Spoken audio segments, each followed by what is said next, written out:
Alright, you're watching the video reviewing the order of operations.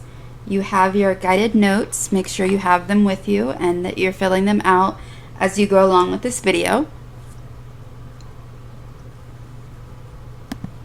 So what is the order of operations for?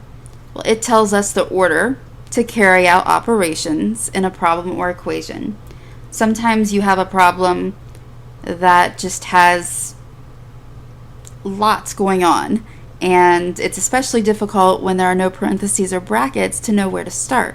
So as long as you follow the order of operations, you're going to do it in the right order and you will get the correct answer. So what is it again? It's PEMDAS. I'm sure you've heard that before. It stands for parentheses. So you do anything inside of the parentheses first. Next, you look and see if there's any exponents, because that's your next step. Then we have multiplication and division, and then addition and subtraction. And something really important to remember is that even though multiplication is listed before division, they're actually equal. So you decide which one goes first by reading the problem from left to right, and we're going to see that in some examples. And then the same is true for addition and subtraction. Addition's listed first, but really they're equal, and you do it in the order that you're reading from left to right the problem. So one way that we can remember this is with a little mnemonic device. We have "Please excuse my dear Aunt Sally." That's been around forever. So if there's something that you like better, maybe you come up with something that you think is really creative and it helps you remember, then that's awesome, and go ahead and share it in class. Okay, so now we have 5 problems in our guided notes to go through. The first one here is 3 plus 2 times 3 plus 5. And we don't have any parentheses.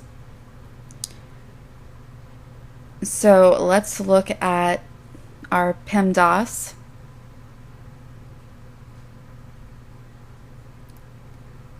And let's go through it. P, we don't have any parentheses, so we can cross that off. We don't have any exponents either. And multiplication, we do have that. We have our 2 times 3.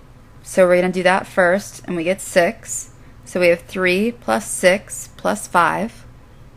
And we don't have any division, but we do have addition.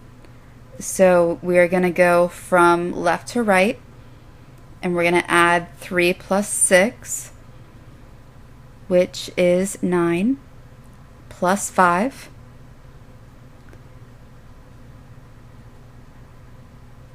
And that is going to give us 14.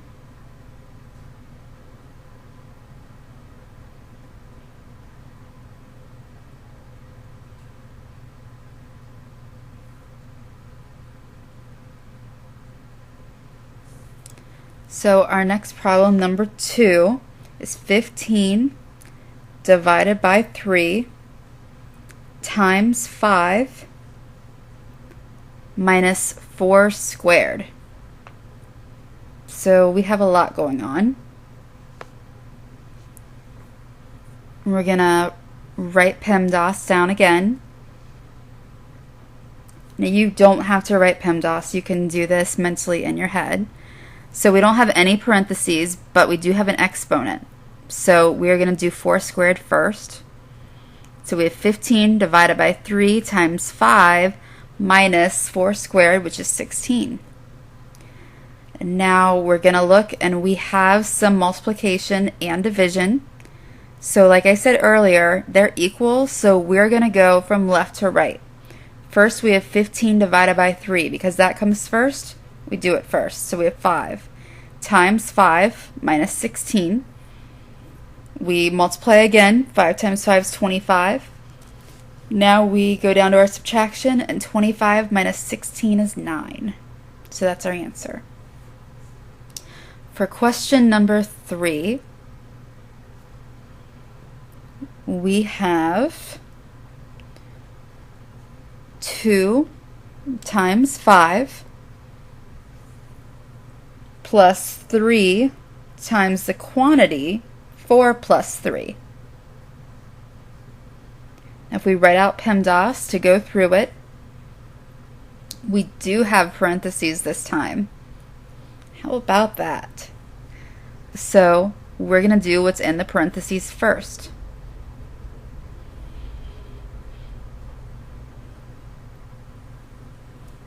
So in our first parentheses, we have 5. That stays the same.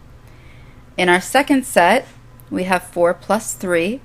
Let's add those together and you get 7. Next, we're going to look, and we do not have any exponents. We do have multiplication. So we have 2 times 5, which is 10, plus 3 times 7, which is 21. We don't have any division. We can go down to our addition, and 10 plus 21 gives us 31. So that's our answer for number 3. Now for number 4, it's a little bit busier. We have 2 times, in brackets, the quantity 5 plus, in parentheses, the quantity 30 divided by 6 squared.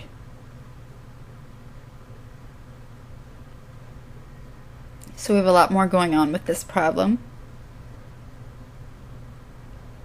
We write out our PEMDAS. We have parentheses. We have plenty of parentheses. When we have 2 sets like that, parentheses and brackets, we're going to do the innermost ones first. So in this case, it's that 30 divided by 6. 30 divided by 6 is 5. So we can rewrite this as 2 times the quantity 5 plus 5 squared.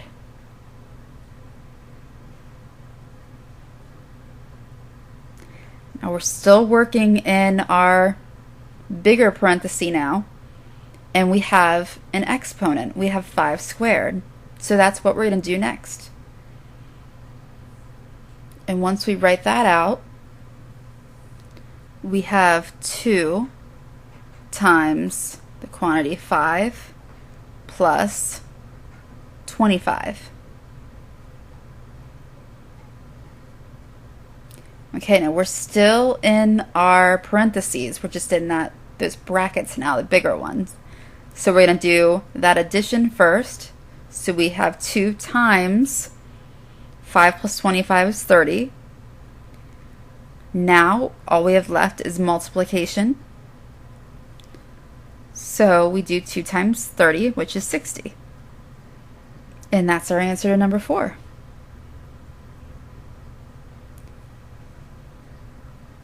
Number 5 is going to be our trickiest one yet. And that makes sense. We start with the easiest and then we get harder. This time we have a fraction. In our numerator, we have 6 plus 4 squared. And in our denominator, we have 3 squared times 4.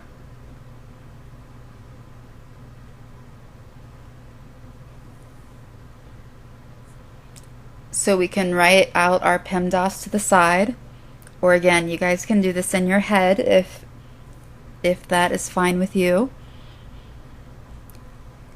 So one way to look at this is that fraction is the same thing. It's the same as saying the quantity 6 plus 4 squared. So having that in our parentheses, and I did squeeze that 2 in, it's just a little hard to see, divided by our denominator, which is the quantity 3 squared times 4. It's up to you if you want to do it that way, or if you want to just do the top and the bottom separately. You're going to get the same answer. But as we're doing it this way, we do what's in our parentheses first. So in our first set, we have 6 plus 4 squared. Well, inside of our parentheses, we're still following PEMDAS, so we have to do the exponent first, which is how I got 6 plus 16. And then in my second pair of parentheses, the same exact thing. I have an exponent to deal with before I can look at the multiplication. So 3 squared is 9. So we rewrite that as 6 plus 16 divided by 9 times 4. And we're still in our parentheses.